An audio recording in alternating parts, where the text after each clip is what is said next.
Alrighty, I think we can go ahead and get started. It looks like everyone can hear me. Good morning and thank you for joining the Office of Energy Infrastructure Safety's public workshop to discuss the second draft of the Wildfire Mitigation Plan Update Requirements Chapter, or the WMP Update Guidelines. I'm Dakota Smith, Supervisor in Energy Safety's Electrical Safety Policy division, and joining me to present this morning is Tim Tutt. And just a reminder that this workshop is being recorded and we will post this to our YouTube channel a couple days after, a couple days from now. With that, we can start with a few safety reminders. Please be aware of your surroundings. Make sure you know where your evacuation routes and emergency exits are. This workshop is an hour and a half long, but there are no scheduled breaks. So remember to get up and stretch, or to step away from the computer if you need to. If you are in need of help, please speak up by raising your virtual hand or typing in the chat, and we'll do our best to get you assistance and keep emergency contact information readily available. All right, and with that, we can move on to the agenda. The agenda for this morning includes an overview of the purpose, background, and objectives of the WMP updates and the guidelines associated with those updates, which will be followed by a brief review of the first draft and the workshop that we held on September 4th, which will lead into the changes that we have made since then into this second draft. After that, I will open it up for a discussion and questions following the presentation. At this time, we can answer any questions that were provided in the chat, and we will unmute attendees so that they can ask the questions verbally as well. And then at the end, we'll have a few next steps and a few minutes of closeout slides. All right, so the purpose of today's workshop is to present the second draft of the WMP update requirements chapter, which we are proposing to be chapter 6 of the WMP guidelines. We will be highlighting the notable changes from the first draft that was published on August 18th and presented at the first workshop on September 4th. We will provide an opportunity for stakeholder questions and feedback on the changes to this second draft, and we are hoping that this will provide an opportunity to inform the stakeholder written comments that are due by 5 p.m. this Friday, the 21st. And then just a brief reminder and background of where we are currently at in the guideline process. Earlier this year, in February, we, Energy Safety, adopted the WMP guidelines, which contained multiple chapters: the process and evaluation chapter, the base WMP, the technical requirements chapter, the petition to amend chapter, and the ITO modified requirements chapter. Since then, Energy Safety has been working on these WMP update requirements, which after adoption, there will be a new chapter in the WMP guidelines. That is what we are talking about this morning. And we are currently accepting comments on this draft and expect to adopt this chapter and merge it into the existing guidelines as chapter 6. And then as a visual for that, you can see chapters 1 through 5, and then attachment 1, and appendices A through E, which were all adopted and published earlier this year in February, which are a part of the WMP guidelines, a document, and we are proposing to have this draft of the update requirements fill in here as chapter 6. All right, so on to the sources of the changes that we have made to this second draft of the update chapter since the first workshop on September 4th. Energy safety has made changes to the draft. This has resulted from comments that we received from the joint utilities. We appreciate those.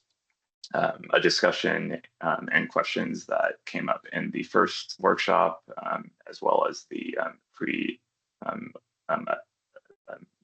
the questions that we received for that workshop ahead of time, as well as internal energy safety conversations and clarifications to the wording of the first draft that we wanted to make, and additional information that we wanted to include pursuant to the electrical undergrounding regulations and plans that are now part of energy safety's work streams. And with that, we can move on to some brief refresher slides about the updates themselves, as well as some information on the first draft. To start, the objectives for the update submissions themselves. The intent of these WMP updates are to enable the electrical corporations to provide new and updated information regarding their plans in a focused, a streamlined way for the applicable update year. This will also allow energy safety to evaluate these updates in a timely fashion, and to provide a way for us to communicate a direction to the electrical corporations in between their staggered base WMP submittals. Onto the specifics of the components of a WMP update, which we discussed in the first draft and the first workshop. The first component is the update document itself. This is a standalone document that is organized by the 6 reportable update categories. This now includes a requirement for an appendix that will provide a key for matching up the altered information that is presented in the WMP update to the redlined base WMP, which is the second component. For that redlined base WMP, energy safety is providing a more clear and better definition of what we mean by track changes, and the red line, which is the clear indication of those changes that have been made to the base plan. Please note that a red line base plan is not required to be submitted if there are no reportable updates, though there would still need to be an update document that states that there are no reportable updates that the electrical corporation has for that year. Also of note that a clean base plan is not required upon initial submission, but is following an energy safety a decision at the end of the process. And then that would conclude any and all approved changes that were made by energy safety. All right, and then brief update on reportable or a brief overview on reportable updates. Reportable updates are specific changes focused on the update year, with some exceptions that we will talk about soon. These include new and discontinued programs, the disaggregation of electrical undergrounding plan miles, as well as downstream impacts for subsequent years. For each reportable update, the electrical corporation must include the required information for each of the categories, include any related impacts of the reportable updates in other categories, and any downstream impacts for the final year of a cycle. And then these reportable update changes must be made in the corresponding redline base plan as well. And for non-reportable updates, this is defined as changes that only impact the years prior to or after the update year, with those exceptions that I mentioned and that we'll talk about soon.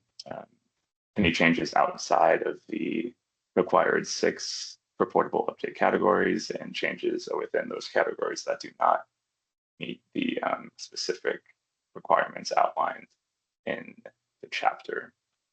And just a note on these, that energy safety will not evaluate non-reportable updates submitted in any update plans. And all right, with that, I will pass it over to Tim to continue the presentation.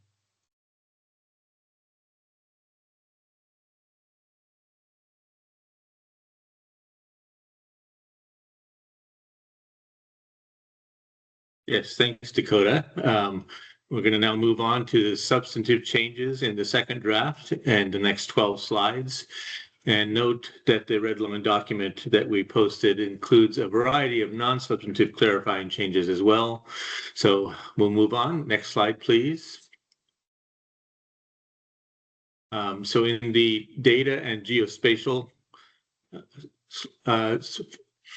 Electrical Corporation comments requested clarification about submitting data and geospatial files as part of a WMP update. And in response, Energy Safety has clarified in this second draft that, as with any other WMP submittal, these standard data and geospatial files are required. The submitted files must be updated from the previous versions to match the changes in the WMP update and submitted to the expected portals. Next slide.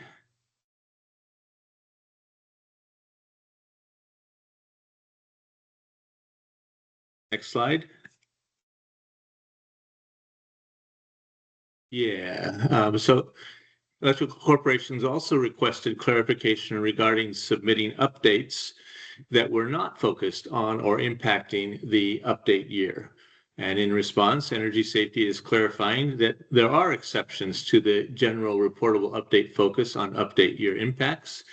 These include new and discontinued reporting, new and discontinued program reporting, which is required for all years of the WMP cycle in question. And in addition, the new electrical undergrounding plan disaggregation requirement is in place for any year in the WMP cycle for which it is applicable. And then finally, as in the first draft, downstream impacts of update year reportable updates in those subsequent years are required, and this requirement is now made clearer in the second draft. Next slide. So this third substantive modification is that Electrical Corporations requested that the page limits for the areas of continued improvement section be changed from an overall section limit of 20 pages to a per area of continued improvement. Energy Safety considered this request and decided that an overall limit was preferred, as that provides greater flexibility when reporting on areas for continued improvement. Some of those may require more pages than a set limit, while at the same time continuing to limit the amount of information to be reported and evaluated. However, in consideration of the potential need for more pages in this section. Energy safety changed the page limit from 20 pages to 30 pages. Next slide. The fourth substantive modification is that energy safety has taken a fresh look at the requirement to report changes to the top 20% circuits in the risk model section. The clarifying change here is to consistently use the term top 20% circuits to refer to the riskiest 20% of an electrical corporation circuits as when modified with a reportable risk model update. Then in the required table 2-1, the summation of risk from the top 20% circuits is simplified to add up to 20% in the table rather than 100%. This provides the same required information in a format that is easier to calculate and evaluate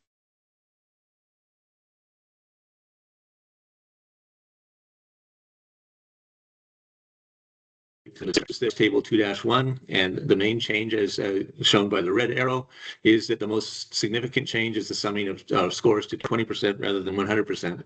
This allows them to be included without a calculation to show how they contribute in proportion to the total of the top 20%. Next slide. Electrical corporations also requested that the page limits for the new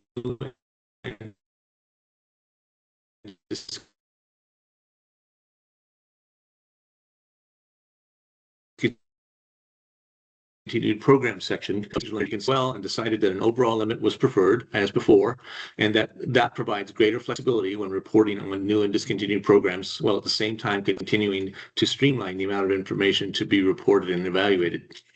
However, consideration of the potential need for more pages in this section, we have changed the limit from 15 pages to 20 pages. Next slide, please. Clarification number 6, electrical corporations commented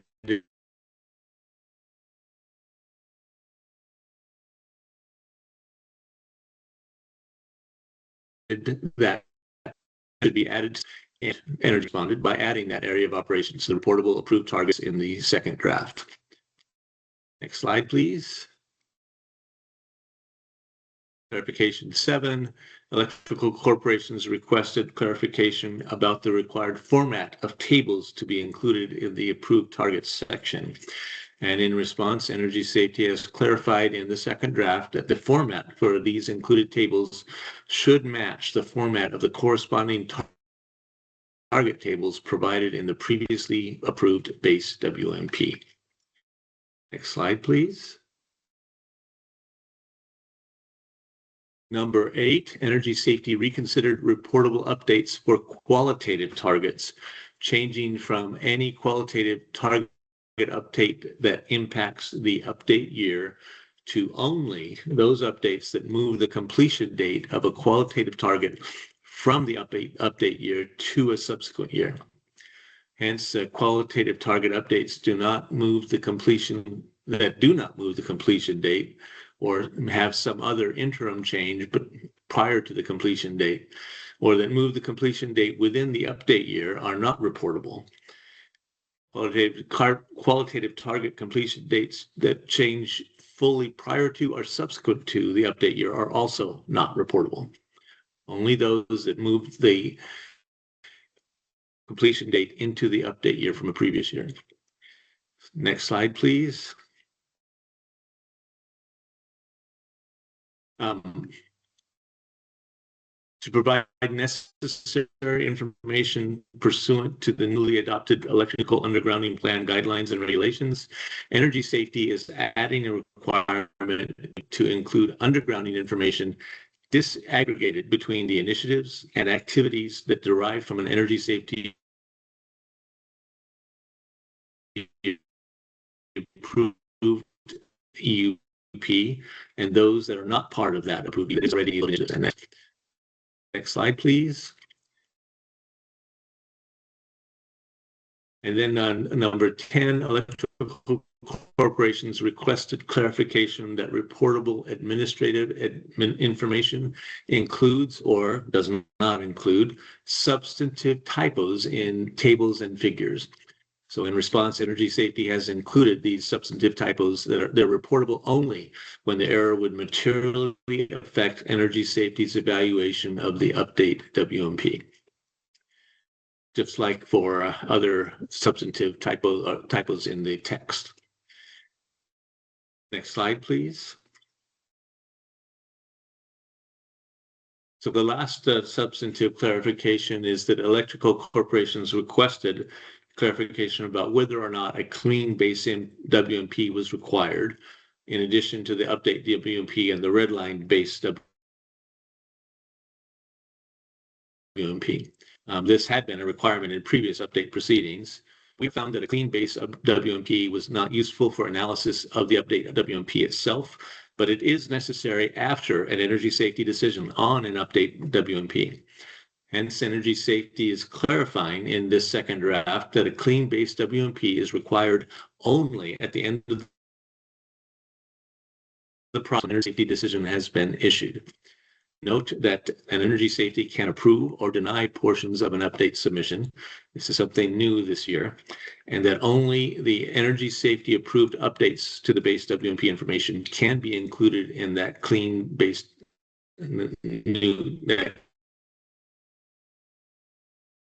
clean WMP requested in that submittal.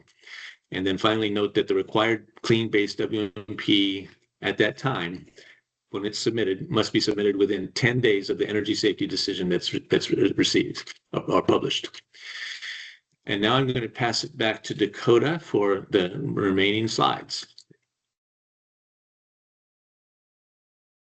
Thanks, Tim. All right, now we're moving into the public discussion and questions and answers. Note the instructions on the screen to participate. You can also use the raise hand feature on the webinar, and you will be unmuted and allowed to participate and ask questions in the order of hands raised. If you are participating by phone, please press #5 to basically like raise your hand on the phone and be added to the queue. And of course, we can monitor the chat feature as well. So please use that as you want as well. And we will pause here for any questions.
Not hearing or seeing any, but I'm gonna wait a few minutes longer just to make sure.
All right, looks like we have no questions. So I will move on to the next steps and close out. But if you do have a question that comes to you, please still feel free to raise your hand or add it into chat. All right. Um, just an update on written comments and the process there. The comments on this second draft must pertain only to the red line changes that we